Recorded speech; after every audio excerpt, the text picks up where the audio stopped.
Apa kabar semua? Semoga sehat semua ya. Pada video kali ini, Pak Guru akan menyampaikan materi praktikum akuntansi di kelas 2 akuntansi, di mana Pak Guru sebelumnya akan mengulang materi praktikum akuntansi di kelas 2 yang belum sempat selesai. Perhatikan presentasi berikut ini.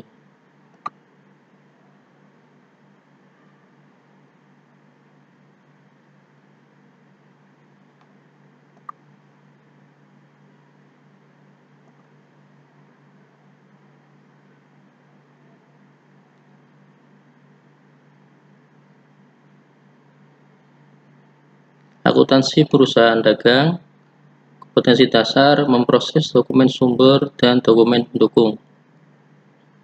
Tujuan dari pembelajaran ini yang pertama itu diharapkan nanti kalian bisa mengidentifikasi karakter perusahaan dagang, kemudian bisa menjelaskan transaksi-transaksi perusahaan dagang, kemudian bisa menganalisis dokumen sumber dengan benar, menulis dokumen sumber atau dokumen pendukung perusahaan dagang.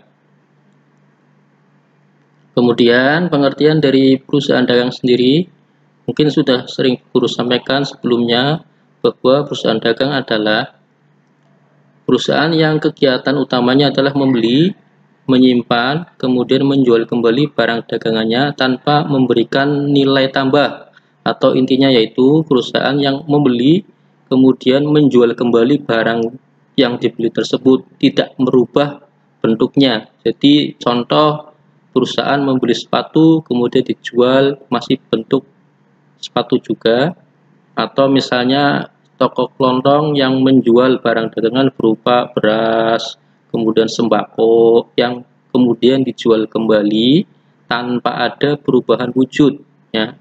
Jadi hanya untuk membeli, disimpan, kemudian dijual kembali tanpa ada perubahan bentuk, itu namanya perusahaan dagang.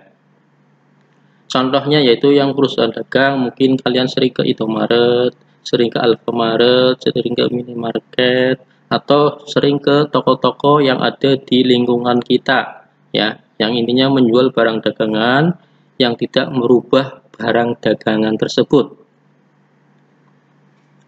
Kemudian karakteristik perusahaan dagang.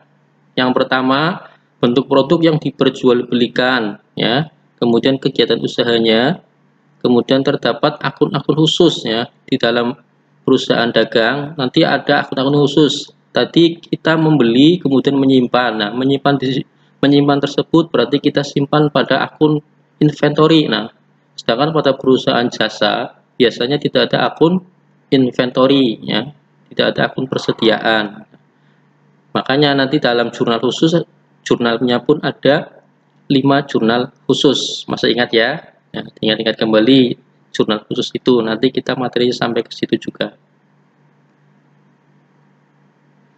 Kemudian jenis-jenis transaksi perusahaan dagang ya, ada transaksi pembelian, ada transaksi retur, ada potongan pembelian, potongan penjualan, ada beban angkut, ada penjualan barang dagangan, retur penjualan, kemudian transaksi persediaan, pembayaran hutang, penerimaan piutang. Itu beberapa transaksi yang terjadi pada perusahaan dagang. Di sini ada retur, di mana pada perusahaan jasa tidak pernah ada retur. Misalnya perusahaan jasa potong rambut, masa retur rambutnya mau dikembalikan, nah nggak mungkin ya. Jadi yang sudah dipotong ya sudah, di perusahaan jasa seperti itu. Tapi kalau di perusahaan dagang ada retur, kita membeli sepatu ternyata sampai rumah sepatunya kebesaran, nah mungkin masih bisa ditukar kembali, itu namanya retur.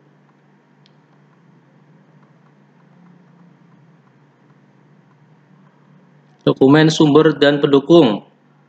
Dokumen sumber adalah dokumen yang dipakai sebagai dasar pencatatan ke dalam jurnal atau buku pembantu. Nah, buku besar pembantu, ada 2 buku besar pembantu, yaitu buku besar pembantu hutang dan buku besar pembantu piutang. Kemudian dokumen pendukung adalah dokumen yang melampiri dokumen sumber sebagai bukti sahihnya transaksi yang direkam dalam dokumen sumber.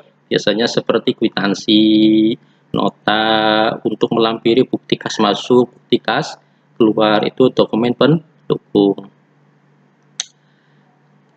Berikutnya ya, penjelasan tentang transaksi, kemudian dokumen sumbernya, kemudian dokumen pendukung yang bersangkutan. Yang pertama, kalau terjadi penjualan tunai, maka dokumen sumbernya adalah faktur penjualan tunai.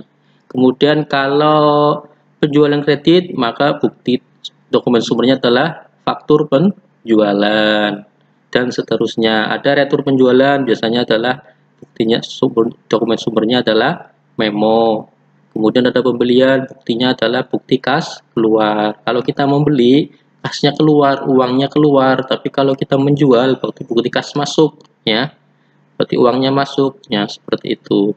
Kemudian ada retur pembelian. Kalau kita membeli, kemudian untuk dikembalikan lagi. Nah, di sini nanti munculnya adalah dokumen sumbernya memo. Kemudian pemakaian barang dagangan atau pemakaian dari gudang, yaitu bukti permintaan dan pengeluaran barang dagangan. Nah, silakan ini bisa dicatat. Kemudian dokumen sumber. Ada yang disebut dengan dokumen intern, ada yang disebut dengan dokumen ekstern, di mana dokumen intern adalah yang dibuat oleh intern perusahaan itu sendiri, contohnya untuk kas masuk, kas keluar, kemudian memo. Sedangkan dokumen ekstern yaitu yang diperoleh dari luar perusahaan, ya. Ketika terjadi transaksi, misalnya adalah faktur, kwitansi, nota kontan, nota debit, nota kredit, bukti setoran bank kalau kita nabung, rekening koran, ya, kemudian bilet giro dan cek. Itu adalah dokumen ekstern yang terjadi di luar perusahaan. Sampai di sini dulu video yang Bapak Guru sampaikan. Silakan handout-nya bisa di-download pada aplikasi, kemudian bisa kalian mendownload tugas, ya. Sudah Pak Guru upload tugas pada menu tugas, kamu cari kelas 3 atau kelas 12, kemudian cari mata pelajaran praktikum. Ya, praktikum akuntansi, di situ sudah Pak Guru tugas atau kuis perusahaan dagang.